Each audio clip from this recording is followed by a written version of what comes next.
Alhamdulillahi Rabbil Alameen. As-salatu was-salam ala ashrafil anbiya wal mursaleen wa ala alihi wa sahbihi ajma'een amma ba'd.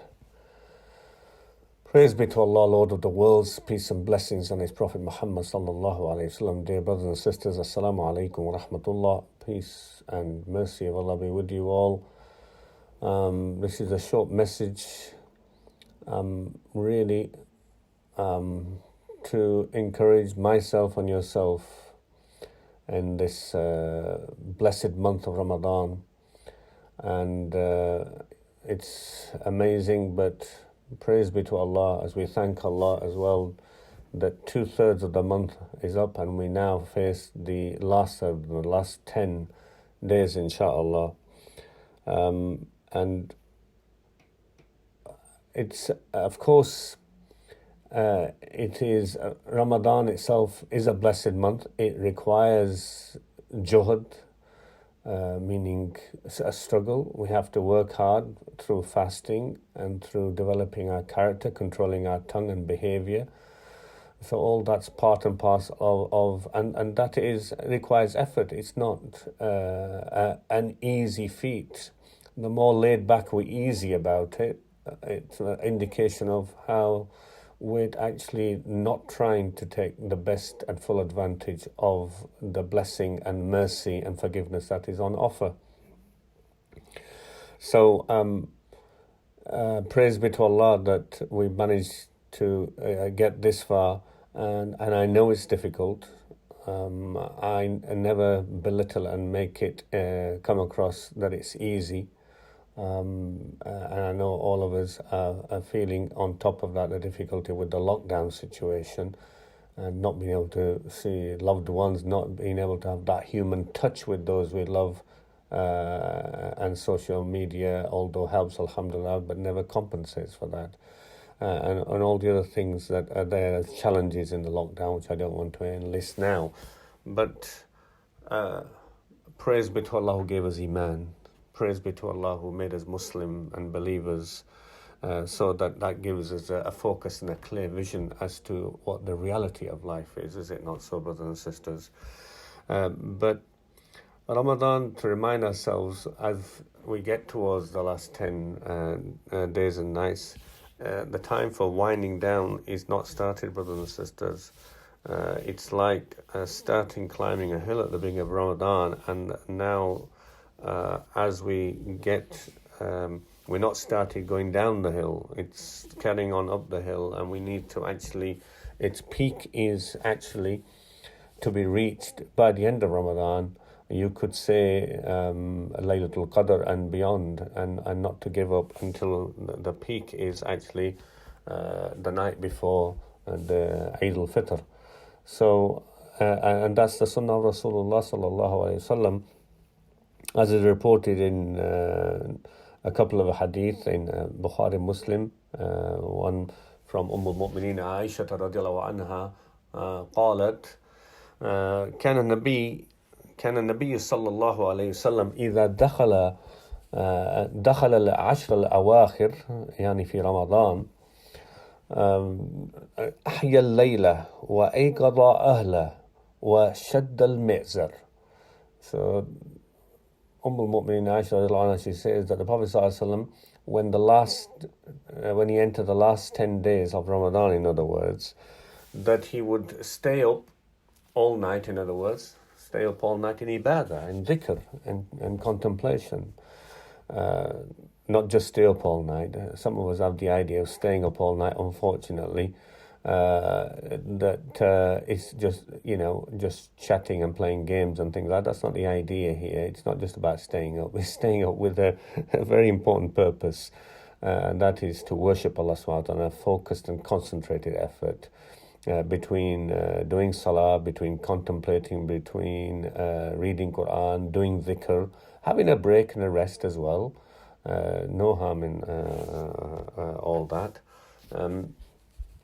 And then he would wake up his family, waking up his family either to do part of the night, and not necessarily the whole of the night, the indication is, if they can. And wake up family here doesn't mean kicking people out of bed. or out of anger, the children or others in the family. And if they don't get up, in the night, as though they've committed some grave sin, because in the end there's great encouragement and barakah, of course, in this, but it is to be done through love, brothers and sisters, and through mercy towards one another as husband and wives, and then to the rest of the family, from the children in the household, or whoever else is there. An encouragement through love, and if they're not able to get up in these nights, even to do two nawafil, they haven't committed any grave sin. The obligation is the fasting for those it's obligated on, and the 5 daily prayers, the fard prayers. The rest is an encouragement to reap the rewards and get forgiveness and mercy. So of course there's great encouragement from the Sunnah of Rasulullah sallallahu alaihi wasallam and his example. So ahya layla wa ayqadha ahla, he would wake up his family. In other words, encourage them to partake of the rewards that are on offer. Wa shaddal mi'zar, and tighten his mi'zar is from izar, the lower garment. And the ulama had various views in regards to that, from the best of which, and actually both views are inclusive in this. Some said it means that like he would gird up his loins, and tightening the lower garment means to get ready to do hard work. So in regards to jihad, as it were, to struggle, to do the ibadah even more, so that you're reaching that pinnacle. Whatever we're doing in the Ramadan, in the rest of Ramadan, we'll be doing more now, and that's the idea of shadd al-mi'zar, tightening the belt, as it was, on the lower garment.